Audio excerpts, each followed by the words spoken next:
Hello ladies and gentlemen, and welcome back to another video where I'm going to be trying out intermittent fasting for a week. So what is intermittent fasting? Intermittent fasting basically entails having specific feeding windows and fasting periods.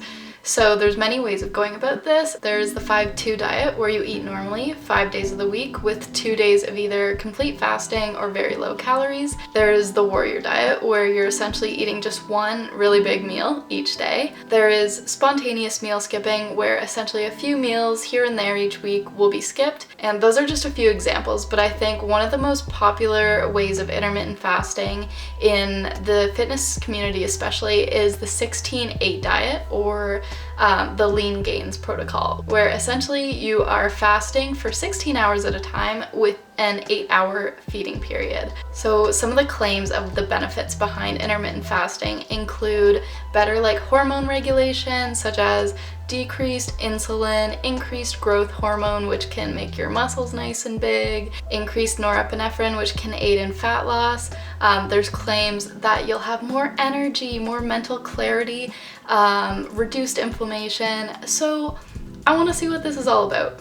But at the end of the day, the main reason that a lot of people choose to try intermittent fasting is to lose weight, because you have less time to eat, more time in a fasted state, which ultimately can lead to a caloric deficit. So the reason I want to try intermittent fasting is because I'm on the 5th week of a cut right now, and losing fat is not easy. I find that I get really hungry after lunchtime, mid-afternoon, and I just want to eat absolutely everything. So what I want to see is if I push my feeding window a little later in the day, will I have reduced hunger? Will I maybe have more energy? I don't know. We'll find out. But here is my game plan. So a lot of people choose to have their feeding window from noon until 8 p.m. each day. I wake up relatively early, around 7:30ish, and I would rather start my feeding period a little bit earlier. So I'm going to aim to have my first meal at 10 a.m. every day and be finished eating by 6. But I really like doing my workouts first thing in the morning. So I will be doing my workouts fasted, and I want to see how this affects the quality of my exercise. In the Lean Gains guide, they recommend that if you're doing fasted workouts before your eating period, you should be taking 10 grams of BCAAs before you start. So I will be having black coffee and BCAAs every morning, and then hitting my workout followed by my first meal of the day. So that is my plan. I'm starting tomorrow, and we'll see how this goes. Good morning. I just woke up. I woke up quite a bit later than usual, which is kind of nice for the whole fasting thing, because it means I only have to fast for an hour and a little bit longer. But I just made myself a black coffee, so I'm gonna drink this. All that's in this is coffee and creatine, which is 0 calorie, so it doesn't break the fast. After my coffee, I'm gonna have 2 scoops of this Fitness blue raspberry BCAAs. And that'll just kind of get me through my workout without my muscles wanting to cry and fall off. I don't normally take BCAAs on any normal day, but I do quite like the flavor. So today was my active rest day, so all I did was 30 minutes on the elliptical and then a 10-minute little ab circuit and some stretching. So honestly, it felt pretty good. I didn't feel any weaker or more tired than usual. It'll be interesting seeing if that stays the same for my weight training workouts. But yeah, honestly didn't feel too bad. I wasn't too hungry this morning. Then I ended up having my breakfast a little bit later than I had planned. It was closer to 11 since I woke up a little bit later than usual today. Still probably gonna finish my eating window around 6 p.m. tonight. That's the goal. I just had some oats for breakfast. Erin, if you're watching this, thank you for the best oat recipe. These are so good. But yeah, I'm feeling good so far, so I'm interested to see how my energy, how my hunger is throughout the day, and I will update you guys in a bit. Hey guys, so it is now the second day. It's 1:50 in the afternoon, and I thought I would just pop on here and do a little update. So yesterday, all in all, I didn't feel that different from normal. My hunger was still pretty high, but I think it did help overall, pushing my meal back a little bit. Today I have found to be a little bit different. So this morning I did a lower body hypertrophy session, kind of working on some like endurance. So I was working kind of in the higher rep ranges today with weights. And honestly, I was struggling. Like halfway through my workout, I felt like I had no energy. So I pushed through, but honestly, like my energy felt really compromised.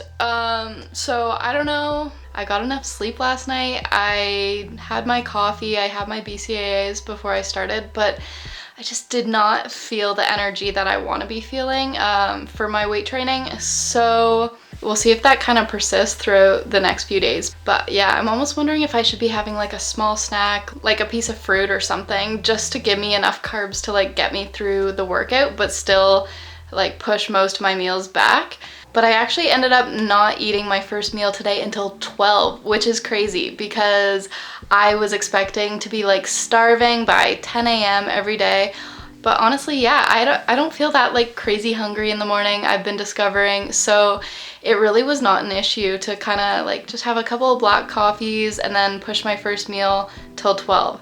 So yeah, it's only like close to 2 o'clock right now, but my hunger is feeling a lot lower today because I had my breakfast at 12, I had lunch closer to like 1 or a little bit later, and I'll probably have my dinner around like 4 or 4:30 and then have a snack like just before 6 basically. But I am enjoying like having less time between my meals, like just having a shorter eating window. I just have like more time to do things other than eat, which is nice. But yeah, that's just what's been going on. It is now day 5, and can I just say that my feelings about intermittent fasting have been all over the place this week. I didn't want to pick up the camera the last couple days just because like I was feeling one way for a little while and then I'd feel completely different the next day. So yeah, I just kind of wanted to figure out how I was feeling about this. But I've noticed like some days I feel completely fine in the morning. I don't need food until like noon, and even then like I'd be good to probably wait another hour or so. Whereas this morning by like 11 a.m. I was ready to pass out. Like my blood sugar felt like it was so low. Also, I find like my workouts have been kind of like all over the place. Like one day I feel really low energy, the next day I felt just fine, both doing like weight training. So I don't know if this is my body just like adjusting to what's going on, but it's just very odd. But I'll keep you updated throughout the next few days and we'll see how the rest of this goes. Anyway, I found the best chocolate berry peanut butter oatmeal recipe yesterday that is relatively low calorie, and oh my god, it is so good and such a good way to like end the night. So I've been having this as like my last kind of meal before I end my feeding period. So I just want to show you guys this recipe quickly because it is so good. All right, so I'm going to be showing measurements just kind of for reference for proportions, but by no means is this how much you should be eating. Okay, I'm going to start off by putting 70 grams of Greek yogurt. And to that, I'm gonna add about 5 grams of unsweetened cocoa powder. And I'm gonna give that a mix. Once that is decently combined, I'm gonna be adding just a little bit of stevia for sweetness. And then I'm gonna use about 35 grams of quick oats. And give that a mix once again. I'm also gonna add just a splash of almond milk just to give it a little extra moisture. And this is about the perfect consistency we're looking for. And I'm gonna go ahead and pop this in the microwave for 1 minute. While that's cooking, I'm gonna combine 12 grams of peanut butter powder with water. And I want it to be still liquidy enough that I can pour it over the oats. So the oats are perfectly done now. I'm gonna be adding 1 square of this vegan extra dark chocolate that's sweetened with coconut sugar. And while that melts, I'm going to drizzle my peanut butter over top. And as a finishing touch, I'm just gonna be adding some frozen berries that I've just heated up in the microwave. And I know this is not the most beautiful bowl of oats you've probably ever seen, but oh my god, does it ever taste good. Seriously, try these. Let me know what you think. They're life-changing. Good morning, it's day 6 and I'm drinking yet another black coffee. It is a beautiful day out, which makes me so happy because it's been so like gray for the past couple weeks. So I can't wait to get out for a walk or something today. But today is my favorite day of my current like at-home training program. So I just want to take you guys through my workout today. It's going to be a lower body strength workout. So let's do it. Before I start, I just want to say I'm going to be using a barbell for most of these exercises, but if you're trying them out at home, you can modify these to use dumbbells, body weight, resistance bands, or whatever you've got.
It is officially day 7, which means I have now been intermittent fasting for a week. So let's talk about it. So overall, my experience with intermittent fasting was pretty good. At the beginning, I was waking up really hungry because we have a hormone called ghrelin, which basically makes us hungry when our body expects food. So this hormone peaks several times throughout the day when our bodies are expecting us to eat. So this hunger was to be expected because I've eaten breakfast as soon as I wake up for as long as I can remember, pretty much. But over the week I was waking up less and less hungry, which was nice because this was one of my kind of concerns. I was like, but what if I'm like really hungry throughout the entire morning? But that was not the case. By today I was not hungry in the morning. Like I was perfectly fine waiting to break my fast until like 11 or 12. Which is crazy because I'm normally ravenous first thing in the morning. My workouts have been like kind of all over the place. I feel like some days they're really good, other days I just feel super drained, but this could also have to do with the fact that I am in a caloric deficit right now, so I don't really expect my workouts to be like amazing. And there's so many other factors, like I'm working out from home right now, so my motivation isn't like completely there. In terms of hunger, I think this is one of the biggest benefits for me this week. I went into this really wanting to kind of keep my hunger at bay since I am in a little bit of a caloric deficit, and it worked because I had less time between meals. I was still following like a breakfast, lunch, dinner type of schedule. I know a lot of people just kind of like skip breakfast, just have like a big lunch, a big dinner, whereas I love breakfast, so I still really wanted to have like those 3 meals, but with less time between them. I think that really helped my hunger. So another thing I want to touch on is like mental clarity. I feel like especially if you're on a cut, it's easy to become kind of food focused, like to only think about your macros and your next meal and how hungry you are. But I felt a lot more like mentally clear, to be honest. Like I feel like I had more time to just like think about other things, and I was not so like honed in on like what my next meal would be and like hitting my macros and stuff. Like it definitely helped in that regards. Okay, but what's more important is this sustainable? And I don't know, because we're stuck in quarantine right now and kind of like isolated from real life. It was really easy to wait to eat my meals, and my workouts definitely aren't as intense as they are when I'm at the gym. So what I'm wondering is if I'd be able to maintain this like when all the restrictions lift and I can go back to the gym, because when I'm doing more intense workouts, I don't know how well I'd be able to do those fasted unless I start changing the time that I do my workouts, which is not really ideal for me. There's also the fact that like life is gonna get in the way. There's definitely gonna be times where this is not gonna fit into my schedule. So overall, I think that this is a great tool to have in the toolbox. I think it'll be useful when I'm not tracking macros anymore, just to maybe like keep my hunger more at bay throughout the day. But for now, I think I'm gonna stick to this for as long as I can, see if there's more benefits that I see, because a week really isn't long enough to see like all the true benefits. But overall, this has been a fun experience. I feel like this is definitely worth trying if you think it's suitable for you. I feel like intermittent fasting is definitely not for everyone, but it can definitely be worth a try. If anyone watching this has tried intermittent fasting or does it regularly and you have any tips, let me know. I would love to hear them. And yeah, that's all I have for today, so that wraps up today's video. Thank you so much for watching, and I'll see you in the next one.